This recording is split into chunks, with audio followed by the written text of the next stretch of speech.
D bears company ने Hollywood सितारों को हीरे पहनने के लिए प्रेरित किया, ताकि यह दिखाया जा सके कि हीरे एक स्टेटस सिंबल है।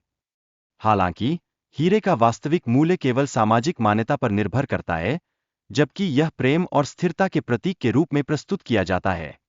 इसके अलावा, अफ्रीका में हीरे की खदानों ने कई देशों में गृह युद्ध और बाल श्रम को बढ़ावा दिया है, जिसके परिणामस्वरूप लोगों के जीवन में बर्बादी आई।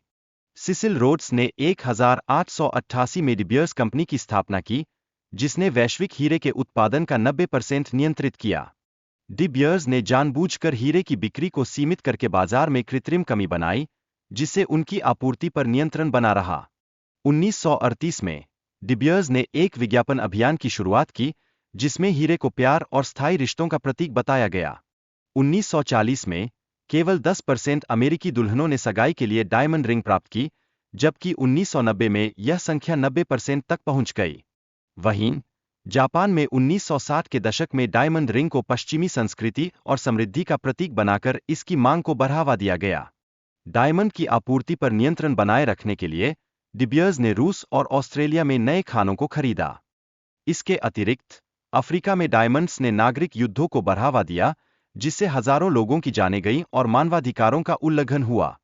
युद्ध के दौरान बच्चों को हीरे की खदानों में काम करने के लिए मजबूर किया गया, जिससे उनकी जिंदगी में दर्द और संघर्ष बढ़ गया। किम्बर्ली प्रक्रिया ने रक्त हीरों को रोकने का प्रयास किया, लेकिन इसमें कई खामियां रहीं, जिससे समस्या बनी रही।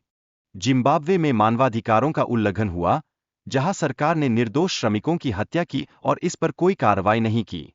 जिम्बाब्वे में हीरे के खनन के दौरान 200 से अधिक लोगों की हत्या की गई, लेकिन फिर भी हीरों पर कोई प्रतिबंध नहीं लगाया गया।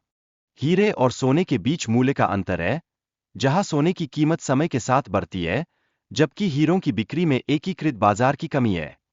प्राकृतिक हीरों की तुलना में लैब-ग्रोवेन हीरे अब उच्च गुणवत्ता में बनाए जा सकते हैं, जो प्राकृतिक हीरों के समान होते हैं और पहचानना मुश्किल है। लैब में बने हीरों के निर्माण में बहुत कम कार्बन उत्सर्जन होता है, जिससे वे पारिस्थितिकी के लिए बेहतर विकल्प बनते हैं। नैतिकता के दृष्टिकोण से लैब में बने हीरे मानवाधिकारों का उल्लंघन नहीं करते और बाल श्रम का उपयोग नहीं करते हैं। हाल के वर्षों में भारत से लैब में बने हीरों का निर्यात काफी बढ़ा है, जो इस उद्योग की वृद्धि को दर्शाता है।